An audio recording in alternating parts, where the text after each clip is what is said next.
este tipo de trastornos puede tener relación con el TDAH, el trastorno por déficit de atención e hiperactividad. Entonces, ¿cómo se establece ese diagnóstico diferencial entre un trastorno y otro para poder establecer qué es lo que tiene ese pequeño? En primer lugar, es un equipo multidisciplinario que debe evaluar a este niño con esta sospecha. Atención, por ejemplo, a los pediatras que a la hora de establecer la consulta de crecimiento y desarrollo, que casi no se usa en nuestro país, pero que es fundamental para una evaluación integral de este niño, que hace estas mediciones, evalúa peso, evalúa talla, si el niño es más pequeño. La consulta se hace, pero no hay tanta cultura de la familia gastar su dinero para llevar un niño al pediatra y pedir permiso al trabajo para llevar un niño que supuestamente está sano. Ya es más difícil. Se debe hacer con más frecuencia. Pero es un protocolo de evaluación donde está involucrado un pediatra neonatólogo, está neuropsicología, incluso hasta el personal de enfermería de cualquier centro de salud puede hacer una entrevista a la madre para tener la sospecha, ¿consumiste algún tipo de sustancia durante el embarazo? Y ahora mismo estamos hablando de alcohol, pero sí, es sorprendente la cantidad de adolescentes que están en consumo de sustancias ilegales aparte del alcohol durante el embarazo. Justo quería durante el embarazo. Que no me ha dejado Roberto, pero justo quería preguntarte, doctor Alonso. Estamos hablando aquí del tema del alcohol, pero sabemos que generalmente hoy en día alcohol y otras cosillas más. Entonces, esas otras cosillas más podrían complicar mucho más el tema del espectro. Claro que sí, claro que sí. No es lo mismo tener un solo factor adverso que un montón de factores adversos. Ahora mismo estamos hablando solamente del alcohol sin otras cosas añadidas. Ya. Claro está que si se relaciona con más, pudiera empeorar la presentación y el tipo de síntoma que presenta este niño. Entonces, precisamente volviendo al tema anterior, es una evaluación especializada. Sí. O sea, no es que se hace este diagnóstico, como dicen, al aire, de una manera, pudiéramos sospechar, pero no pudiéramos ya establecer de manera con certeza esta sombrilla. Se hace la evaluación y ahí existe de manera internacional, estandarizada, como si fuera un cuadro, una tabla con diferentes características a evaluar. Está la evaluación del peso talla, que la puede hacer incluso el mismo pediatra. Hacer la evaluación de la estatura en centímetros, en metros, dependiendo. La parte de malformaciones, incluso del sistema nervioso, ahí tenemos que medir el perímetro cefálico, incluso si hay neuroimagen, se hace estudios de tomografía, resonancia, y también están las manifestaciones conductuales que se derivan. Se hace una evaluación neuropsicológica, se tiene que medir el IQ o coeficiente intelectual de este niño, que debe estar por debajo del promedio. Se miden funciones ejecutivas con cualquier prueba estandarizada que queramos escoger, puede ser un ENI, por ejemplo. Ya entonces cuando tomamos incluso que no nos puede faltar las anomalías faciales, cuando vemos a un niño que tiene como que este labio superior tan finito, este huequito o el surquito entre el labio superior y la nariz que generalmente se ve marcado y está como casi liso, cuando vemos que tiene los ojitos muy separados, ya son anomalías faciales que hay que sospechar. Muchas veces pediatría lo primero que piensa es, bueno, vamos a hacerle un cariotipo. Pero este tipo de condición no sale en un cariotipo porque no estamos hablando de una condición genética, sino de una exposición al alcohol. El cariotipo es un panel genético, es una prueba genética donde se evalúan las características de los cromosomas de este paciente. Eso para detectar alguna anomalía. Para, por ejemplo, síndrome de Down y otro tipo de condiciones genéticas, pero esto no es una condición genética, no va a salir en un cariotipo. Si el pediatra realiza esto y sale todo correctamente, ¿cuál debe ser la sospecha entonces o cómo identificar finalmente el pediatra? ¿Debe referirlo o el pediatra mismo puede realizar otras pruebas aparte de esta mencionada para poder identificar este trastorno? Para poner el ejemplo, si el embarazo o el parto lo asiste un pediatra neonatólogo, pudiera tomarse muestra de la sangre del cordón umbilical y medir si hay alcohol. Eso es posible. Por eso decía en un principio, está con la confirmación de que hubo exposición a alcohol durante el embarazo y está sin confirmación. Pudiéramos tener la sospecha, aunque no tengamos la información, aunque mamá diga que no usó alcohol, pero tenemos la sospecha, igual pudiéramos referirlo para entonces hacer esta tablita y hacer todas las evaluaciones y se va marcando sí, no, tiene, cumple, no cumple criterio. Entonces, Hay criterios que cumplen para una cosa y sí cumplen para otra. Por ejemplo, el de las anomalías ya a nivel de malformaciones cardíacas, renales, óseas, pudiera no tener más nada de lo otro, pero entonces sí pudiera tener el diagnóstico de las anomalías congénitas asociadas a la exposición de alcohol, aunque no tenga nada neuroconductual, aunque su IQ sea normal, etcétera, etcétera. Claro está que hay edades para aplicar cada cosa. Por ejemplo, no vamos a medir el Wechsler, por ejemplo, en un niño menor de 3 años para medir el coeficiente intelectual. Bien, o sea, hay un rango de edad para la aplicación de cada prueba. ¿Sí? Doctora, usted dijo, no es un daño genético, no es un daño epigenético tampoco. Le pregunto, no estoy afirmando nada. Ya orgánico. Sí, un daño orgánico. Entonces, ¿qué produce? ¿Cuál es el inicio y qué produce la cascada de daño? El alcohol entra, ¿de acuerdo? Se pone en contacto con el feto, con el producto. Entonces, ¿cuál es el daño que produce para que se pueda generar? Precisamente. A nivel de neurotransmisores cerebrales, ya para las manifestaciones comportamentales va a ser un poquito más difícil de entender para nuestro público, pero para los médicos que sí nos pudieran estar escuchando. El público entiende, pues ya han hablado tanto del tema. Ya han hablado tanto del tema, precisamente. Vamos a poner el ejemplo. ¿Qué siente una persona adulta cuando consume alcohol? Se marea. Sí. Precisamente, hay neurotransmisores relacionados precisamente se pone happy. Pero eso es al inicio. Recordemos que el alcohol es un inhibidor del sistema nervioso central que precisamente mueve transmisores del tipo del GABA, que es de los más inhibidores. Entonces, esto mismo va a empezar a producirse en un cerebro que está en desarrollo. Ya vamos a estar modulando estos neurotransmisores que todavía no están bien desarrollados. Que incluso desde la pancita ya tenemos todos estos neurotransmisores que están empezando a modularse y estructuras cerebrales que son las que se encargan de producir estos neurotransmisores que están empezando a ser sensibilizados y que van a tener dificultades en cuanto a su producción. Si de fábrica, vamos a decirlo de una manera casi práctica, si de fábrica el niño está teniendo dificultades para producir neuromoduladores inhibidores de la conducta, entonces vamos a ver al niño que es totalmente impulsivo, irritable, súper rápido. Usted ha hablado, doctora, de malformaciones cardíacas, malformaciones renales, malformaciones óseas. ¿Cuáles son los órganos, ya de acuerdo a estas malformaciones que usted ha establecido que pueden llegar como consecuencia de la exposición al alcohol durante el embarazo? ¿Cuáles son esos órganos que se mantienen más vulnerables en ese feto durante el proceso del embarazo? Precisamente, corazón, riñones, huesos. Son los órganos diana más identificados.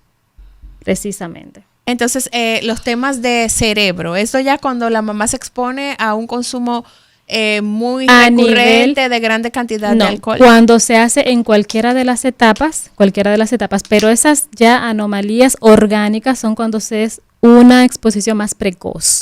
Más precoz, que están en ese periodo crítico de organogénesis. Ahí sí pudiera verse la parte de las... Primer trimestre. Exactamente, cuando se ven estas malformaciones ya demostrables a nivel de que el corazón no funciona bien, que está con alguna anomalía o deformidad estructural.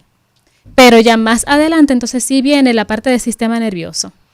Desde un principio hasta el final. Aunque sea de que en el último mes del embarazo ya me van a hacer la cesárea pasado mañana y me quiero beber una copa de vino para sensibilizar, para celebrar y se va sensibilizando. Ahí puede venir el problema. Estamos sensibilizando un cerebro al consumo de sustancias psicoactivas desde antes de nacer. Desde antes de nacer. Así es. ¿Y el sistema inmunológico?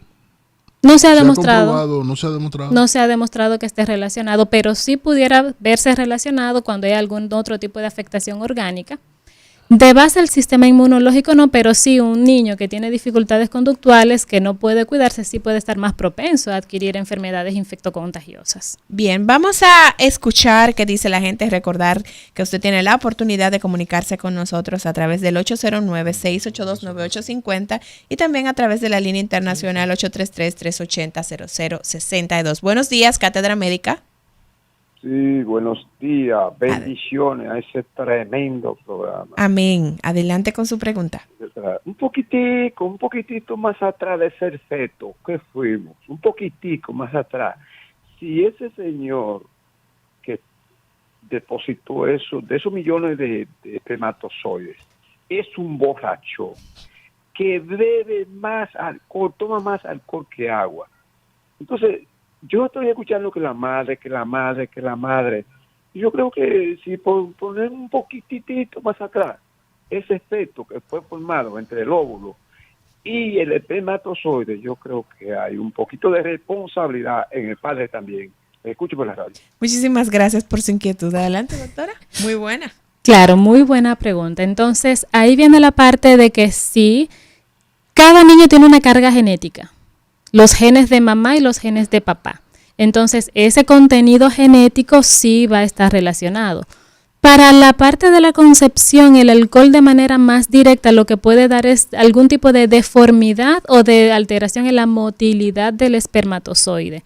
Por eso incluso en una consulta, que escapa de manera directa del tema, pero en una consulta de fertilidad, sí, una de las cosas que se evalúan es cuando el caballero se hace una prueba, que es el espermiograma, donde se mide las características del semen de este señor que está intentando ayudar a concebir a su pareja. Sí se evalúa el consumo de alcohol y se pueden ver, por ejemplo, que hay dificultades en la velocidad a la que se desplaza el espermatozoide, las características ya sea de la cola, de la cabeza del espermatozoide, que pueden dificultar lograr la concepción.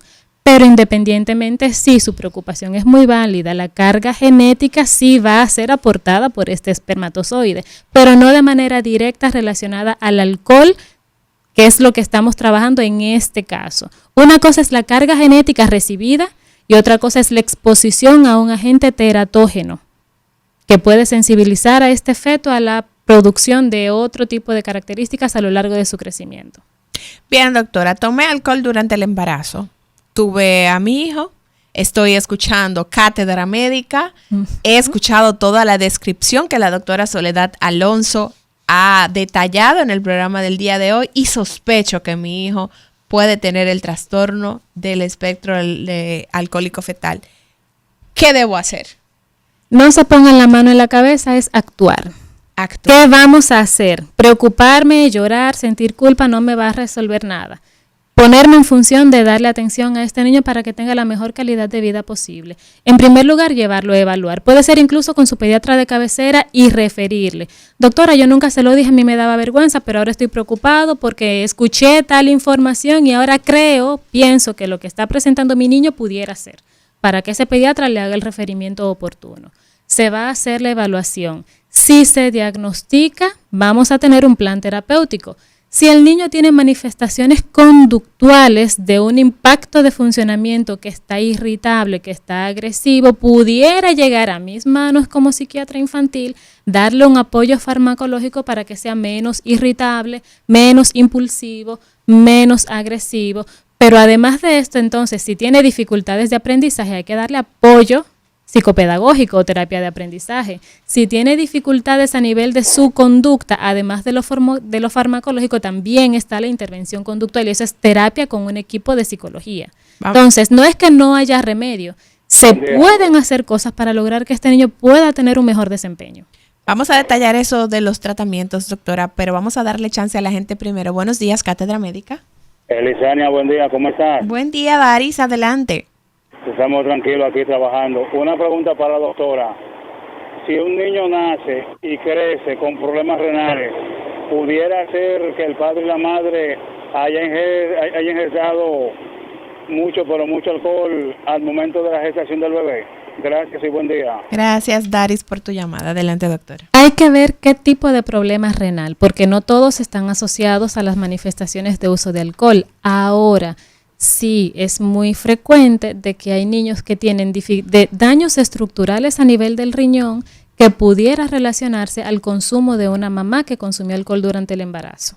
Y muchas veces tienen a su pareja que beben juntos. Por eso decía, culturalmente al hombre no le gusta beber solo. Claro. Ese niño que es producto de una madre que se daba su traguito durante el embarazo, que digamos no tiene muchas manifestaciones del espectro alcohólico fetal, pero podría ser en su vida adulta un alcohólico.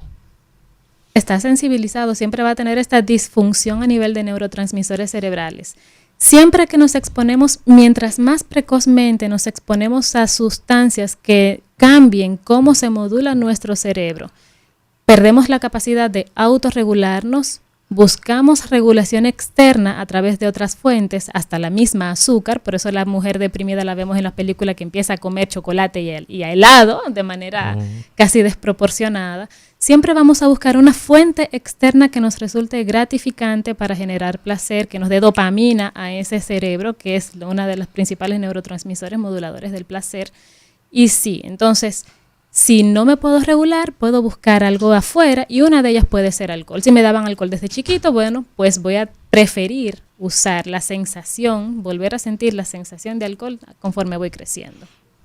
Doctora, yo he observado que usted es feminista. A ver. Sí, porque usted por 3 o 4 ocasiones ha dicho lo mismo. Al hombre no le gusta beber solo. Pero yo tengo una opinión contraria. Es que la mujer no tiene confianza en dejar ir al hombre a beber solo. ¿Y por qué? Entonces, ¿es la mujer la culpable? Ay, Dios mío, Dios mío. Bueno, la confianza en la pareja es algo básico. Eso es algo básico que tiene que ser trabajado. Hay relaciones de pareja que se basan en la confianza, hay otras que son capaces de mantenerse a lo largo del tiempo sin confianza, que entonces eso es una bola de nieve que empieza con algo chiquititico y va rodando. Ese problema de falta de confianza en la pareja y se va complicando. Pero es una realidad, en una etapa joven en que una pareja está que se va de fin de semana a un resort, desde la luna de miel muchas veces, muchas otras veces también cuando una pareja religiosa empieza y se guarda casta hasta el matrimonio y entonces algunas veces hay algo de que vergüenza, de que no quiero que me vea, ven, tómate tu traguito para que te relajes y cooperes. Entonces son de las cosas que se van haciendo y si no se hacen a conciencia pudiéramos ver los resultados. En el tema de parejas, sí, muchas veces las parejas cuando toman juntas puede haber poco control de qué se está ejecutando, de que si se usó preservativo o no, que si te tomaste la píldora anticonceptiva o no, porque se te olvidó, porque tenemos los dos la cabeza caliente. Son de las cosas que se van manifestando en este tipo de encuentros.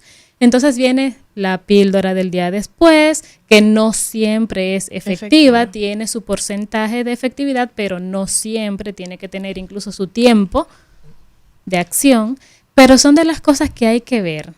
Sí, a su duda, muchas familias tienen este tema de falta de confianza. Pero es algo ya objeto de otro tema, de otro programa. Vamos a hacer una breve pausa, doctora Soledad Alonso, por unos compromisos comerciales, pero regresamos en breve para poder continuar y dar las conclusiones con relación a este tema que debatimos hoy con la doctora Soledad Alonso.